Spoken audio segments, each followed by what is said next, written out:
patuloy pa rin natin pag-uusapan itong bicameral report or ang pondo ng bayan na kung saan dinugas ng mga walang iya. So, nakikita ninyo, karapat-dapat ba silang, well, actually, dito tinatanong yan karapat-dapat talaga silang i-firing squad. Although wala pa tayong batas ng firing squad at isinusulong pa lang yan ng Representative Kimmer Ulaso ng Zamboanga, First District ng Zamboanga. Isinusulong niya yung House Bill 11211, gurgur na parusa mula sa barangay hanggang sa presidenteng Kawata. Well, I hope, I don't know kung yan ay may susulong. Maybe yes, kasi you'll never know. Marami naman din sa House of Representatives na hindi talaga thieves. Meron man dyan na parang may mga matitino pa siguro na to support that bill para maging sa batas na talagang gurgor-riog ang parusa mula sa barangay hanggang sa presidente. Actually, mula sa presidente down to the barangay level. Kasi mga palangga, ito naman yung pinag-uusapan natin na na-booking ni Congressman Sid Ungab ang pangguguyo ng gobyerno ni Bangag. Again, hindi lang po si Bangag ang nasasangkot dito, kundi ang Senado, ang Kongreso, at ang executive at lahat ng mga kasabwat nila. Imagine niyo anong petsa na ito pa rin ang problema natin. So kung ang Kongreso, Senate Department, Kongreso, Senate, Lower House and Upper House, ang Speaker of the House, which is si Tambaluslos, Chairman of the Committee on Appropriation, si Zaldico, di ba? Zaldicupit, sabi nga ng ating mga palangga. At isa yan sa mga pumirma ng bicameral report. Andyan si Grace po, andyan si Senate President Makata, Chis Escudero na, nakipagsabuatan dito sa bicameral report na blanco. Ngayon mga palangga, malinaw ng araw na nagsabuatan sila lahat para manipulahin etong bicameral report na dapat hindi natin tantanan. Sa dami ng issue ay hindi dapat tinatantanan talaga ito. At ito na dapat, sabi ko nga nung nakaraang vlog natin, ay tipping point hindi lang sa mamamayang Pilipino, kundi yung mga mayroong kakayahang lumabas sa kanilang mga tahanan, mag-file ng impeachment laban kay Bangag, dahil itong korupsyon, pang-aabuso sa kapangyarihan, pagnanakaw, pangangawat, pag-smuggling, pangingidnap, na araw-araw kung dinadakdak nito ay malinaw na sabuatan ng Executive and Legislative Department. At hindi lang yun, halos lahat ng department yan. Okay? Halos lahat ng department na inapoint, di ba? Nagsimula natin sa DBM, Department of Budget and Management. Okay? So ngayon, mga palangga, ito ay sobra, di ba? Massive, talamak, gabundok. Ano pa ba ang terminology na pwede natin gamitin? Diba? Talamak, gabundok, malawak, baha, wildfire, ano pa? Ang korupsyon sa Pilipinas na ipinagbumuka na sa inyo na dapat talaga ito ay managot, mga palangga. Simulan natin yung PhilHealth una. PhilHealth lang. At education ang pinag-uusapan natin. Tapos yung pag-zero out nila ng PhilHealth. Ang natin dito, paano na yung mga may sakit? Paano na yung mga makukonfine sa hospital? Budget na instead na dapat talaga hindi lang base sa Constitution ay may budget na ang PhilHealth pero tinanggal ni Bangag. Si Bangag lahat yan na nagbabay pula at si Liza Tanas. Malinaw pa sa sikat ng araw, mga kababayan, okay? Kayong mga mamamayang Pilipino, kayong mga palangga ko, dapat mag-demand kayo ng transparency kasi very transparent, crystal clear. Okay? Na wala na pong check and balance sa Pilipinas dahil mismo ang mga media ay kasabwat nila, ayaw iulat and everything. Ngayon, ano mga palusot nila? Ano ang sabi ni Grace po? Okay? Ang sabi ni Gatchalian at ni Senator Gatchalian at ang sinasabi ni Senator Villanueva ay wala daw silang nakitang blanco. I believe si Gatchalian ba ang nagsabi na pina-check niya sa kanyang mga staff etong bicameral report at si Gatchalian ba ang nagwika noon? Ano yan? So, can't comment. Okay. Hi Judith, gising na gising ang palangga ko. Matindi ang Bangag, sabi Dong 75 at Zian Lu. Ngayon, imagine mo itong mga kongresista nito, hindi, pinacheck ko naman yan sa aking mga staff, wala naman silang nakitang mga blanco-blancong ganyan, o di ba? Kaya nga sabi ni Attorney Vic Rodriguez dyan, ang ating number 56 na siya sa balota, but I don't know kung final yan, dahil nga mayroon na namang panibagong PRO ang Supreme Court, at pinigil na naman recently ng COMELEC ang pag-imprenta ng balota. Kaya ang gulo-gulo ng gobyerno ni Bangag. Wala po talaga kayong magiging matinong gobyerno hanggang adik ang namumuno sa inyo.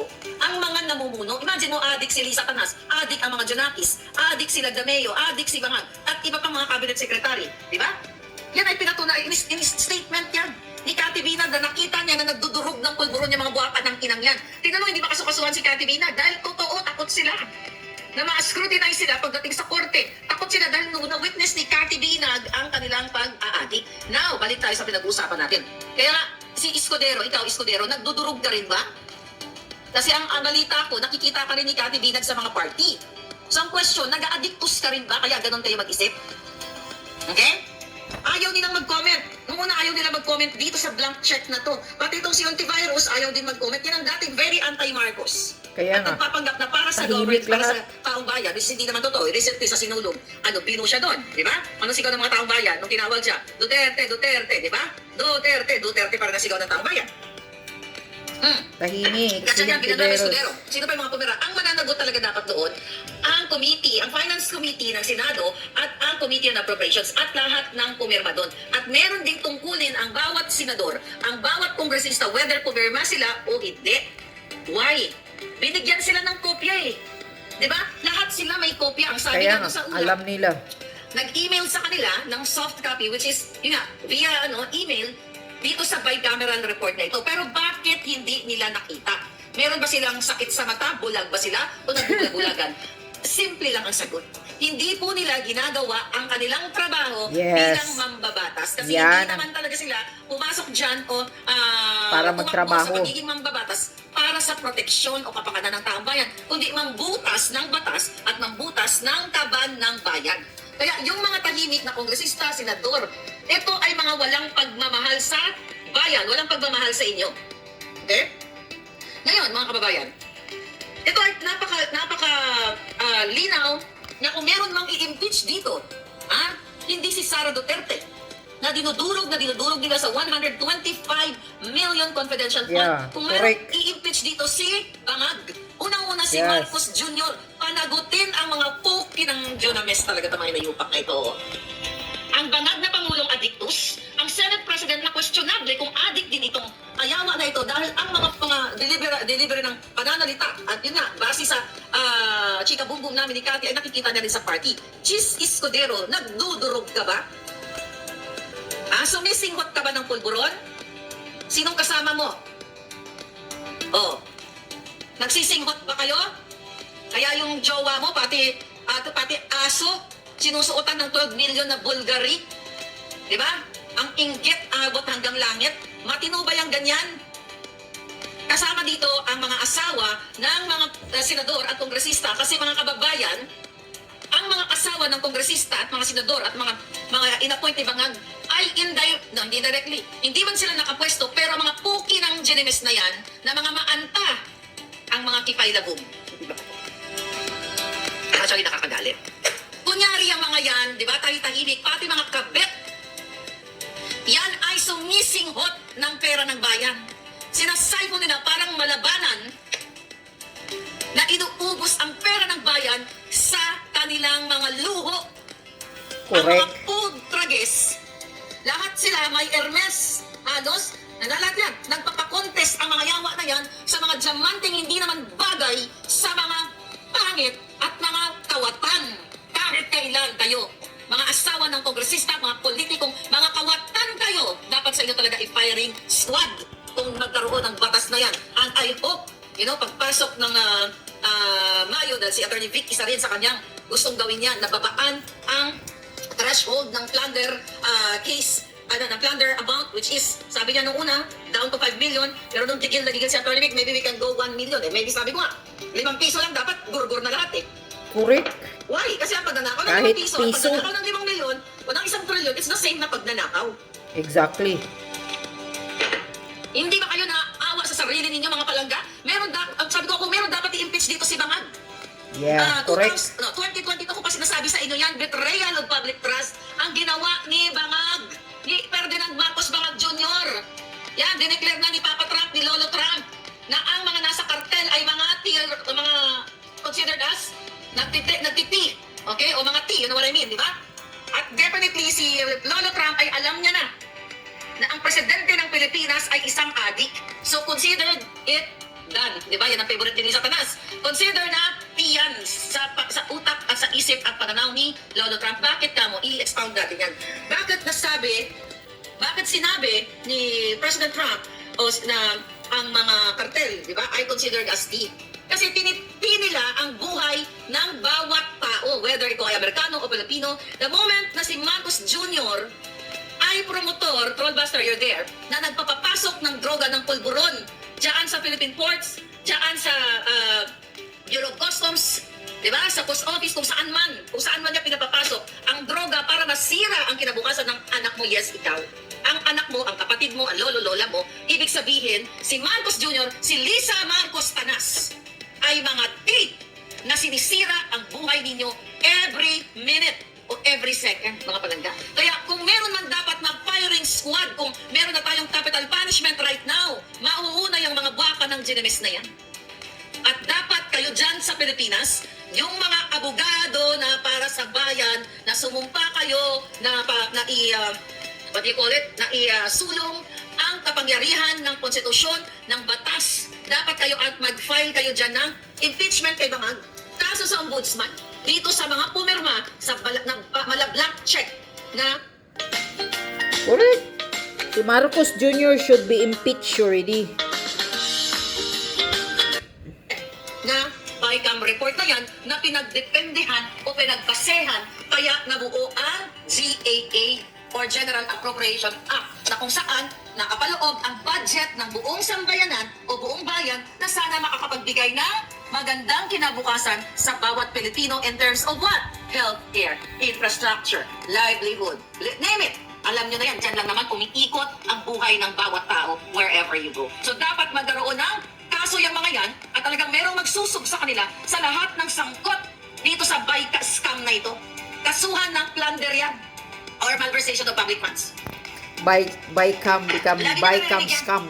Is kung ano pa ang pwedeng ikaso sa Korte Suprema, sa Supreme Court, mga kababayan, dapat ay kasuhan na yan. Pero pag mga ganitong usapan, imagine mo, sino ba? Hindi ko na-check eh. Sino? I think I have copy, no? Sa Senate Blue Ribbon Committee. Can you Google it o whatever, kung sino man ang nakalagay dyan. Bycam scam. Meron tayong kopya niyan. Senate Blue Ribbon Committee. Scam na Meron budget. tayong kopya ng mga ano na yan eh, Blue Ribbon. Budget Sino for nandyan? 2025, hina-hijack. Ito, Senate Committee. Meron kopya. Sabi ko sa inyo eh. Committee on Foreign Relations, tignan natin. Committee on Games and Amusement. Ito. Sino ang nandyan dyan? Sa Senate Blue Ribbon. Senate Permanent Committees. Okay, here. Committee on Accountability. Committee on Accounts. Okay, Agriculture, Food. Okay, tignan natin dito. Financial. Alright. Basic Yan, Education. ang mukha dyan. Civil Ang Service, mukha ni Senate Butod. Committee, Si Blue Lisa Ribbon Tanas dito. Butod. Okay? Sino-sino ang miyembro ng Adik. Blue Ribbon Committee na yan? Yan dapat ang magsisimula na mag-open ng investigation dito sa Bycam, ano na ito? Bycam, blanco na Bycam. Okay? Bycam budget. Dami kasi. Joke ang Jeremy's ng Blue Ribbon na to. Ayaw magpakita.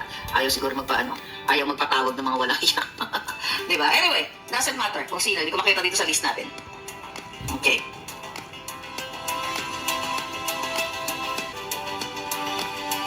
Okay, hindi ko makita. Mag-comment na lang kayo kung alam niyo. Alright, mga palangga. Ngayon, ito yung sinasabi ko sa inyo. Hindi ba ganito ay kontrobersya na? Inilabas na, dinisclose or inexpose na ni Congressman Ungab at ni Pangulong Duterte kasama si Atty. Vic. I forget ko sino pa yung isang kasama nila. Apat sila doon sa CM Bastid na yon. CM Bastid program. Ngayon mga palangga, hindi ba kung matino, paano magiging matino mismo ang Senate President ninyo na questionable kung ito ba ay matino? Kaya nga tinatanong natin, nagdudurog ka ba, Escudero? Magpa-drug test ka. Ikaw, Grace mo, magpa-drug test kayong lahat. Tangin na ayaw niyo magpa-drug test lahat, hinamo na kayo na Inday Saray. Oh, tapos ito, firing squad. Ang gusto ng, was that Kimer Olaso? Anyway, dapat kaya tayo may Kongreso at Senado, may lower and upper house. Kaya tayo may Congress. Kasi nandiyan ang mga committee na yan para imbestigahan kung sino ang nasa likod niyan, bakit binangko yung bicameral report na yan at biglang wala. O, di ba? Bongga, pagdating sa GAA, ugaan na tinatawag nila mga palangga. Alright? Ano nangyari? Nancy Trinidad, how are you? Lumabas Nagkaroon na ng ang mga figures. 6.32 Saan sila trillion. kumuha ng figures? Kaya nga, Saan sila kumuha ng figures? Sabi ni Nancy, dapat talaga revolutionary government na tayo pag ayaw nilang kumilos. Exactly. Alright, dapat naman talaga. Wala ni isa sa Ah? Senado na nag-open ngayon ng investigation Revolutionary. patungkol dyan. Kasi magkakasabwat sila. May ebidensya na. May dokumento. Even yung si Raul Manuel na yan. Sinabi niya na nakita niya. Di ba? Itong mga, baka gurguri na yan ngayon. Itong, Kaya nga, si Raul Manuel na May nakita liptis. doon sa Blank Report. Even Amy Marcos, sinabi niya sa kanyang privilege speech. Di ba? Noong December 15 or 16 Yeah. yata yun. Na ayaw niyang Si Amy. pirmahan yung mga papel o yung mga, yun nga, yung bicameral report kasi may mga kulang-kulang, may mga Blanco. dadadadada. Tapos nung una parang gusto pa rin niyang kampihan yung kanyang kapatid, tapos laban-bawi. Alam mo, itong si Amy Marcos, hindi talaga para sa Pilipino yan. Kung may sasabihin man siyang tama, yun ay kailangan nilang laruin. Pero the moment na alam niya pala, hindi lang natin na seryoso nung time na yun, dahil hindi naman natin alam, dahil hindi lang as ordinary citizen, tayo, that's not our job to secure or to ensure kung may blank ba na item o line item siya, di ba? Andiyan na yung ebidensya eh. Dapat na silang managot. Okay? Anong gagawin itong mga magigiting natin ng mga abogado dyan? O matitinong mga kongresista o senador, kung meron pa tayo matitino. Kukunin yung ebidensya. So, asikasuhin na nila yung documentation now para mag-file ng kaso at mapanagot at si iba nga dapat ang ma-impeach yan. Dahil siya ang pumirma niyan eh. Kahit na ano pang palusot ng Malacanang na mga bangag ni Bersamin. By the way, may fire na naman sa I-5 North ha. Grabe, ngayon, nagpapapasang. Nag-ingat po kayo sa lahat ng mga palangga ko na mga Filipino-American or lahat. Castake, ayan, papuntang 5. May sunog na naman. Mukhang sinasadya yata ng mga buwaka ng ina. Gusto sabotahin yata yung bagong liderato ni Donald Trump. Kasi it's just, parang impossible na malamig. Actually, malamig na yun dito eh. Siguro si Lisa na naman nagsunog. Di ba? Dapat si Lisa panas lahat ang may kasalanan sa nangyayari dito sa mundong ito. Ano sa tingin nyo? May nag-joke lang kasi sa akin. Miss Marlica, hindi kaya si Lisa panas ang nagpasunog para sunugin ka. Sa tingin nyo, si Lisa ba ang nagsunog? Sabi ni 8OSG, cheese waiter Grace mo, yan yung pumirma. Yun na nga mga palangga. Kaya nga, marami trabaho yan ng Senate, ng Kongreso. Para imbestigahan saan kumuha ng figures si Bangag o si Escudero, yung committee, yung Finance Committee ng Senate at ang Committee ng General Appropriation, si Zaldico at yung mga pumirma pa doon. Saan sila kumuha ng figures? Kasi yun yung guide. Yun yung basihan. Hindi naman yan automatic magic. May GEA na. Di ba? From draft. Di ba? From NEP. Di ba? Yun nga, nagsimula sa NEP. Then, i-draft nila yung bill. Sino ang nag-distrongcar doon sa, na yon sa BICAM report na yon na in-expose ni Congressman Ungab. Andiyan na yung ebidensya eh. Yung UNTV daw, is it true? May nabasa lang ako, narinig ko yata kay Spoke Sari, na inula ng UNTV, tapos later on, niretract nila, dinilit nila. For what reason? Anyway, ito lang ang warning natin dito sa mga media. Okay? Kayo, the moment na magbalita kayo, maglabas kayo ng dokumento, i-open na yung bunganga ninyo sa pagbabalita, hindi na yan retractable. Hindi na muna yan mariretract sa panahon ngayon, sa social media. Noong unang panahon, pwede mo pa yan. Panahon ng radyo, telebisyon, at newsprint, pwede mo pa yan. Sa panahon ngayon, the moment na binuka mo yung bunganga mo, ngayon, parang wildfire yan, na-screenshot na yan ng mga taong bayan. So hindi ka pwedeng, sabi ni Jansen 1916, napanood nga yan. Bad naman yun, okay? Watching pa lang sabi ni Merlinda Midel. Okay, ngayon simula ngayon baka magbago na tayo ng time ng ating vlog ha.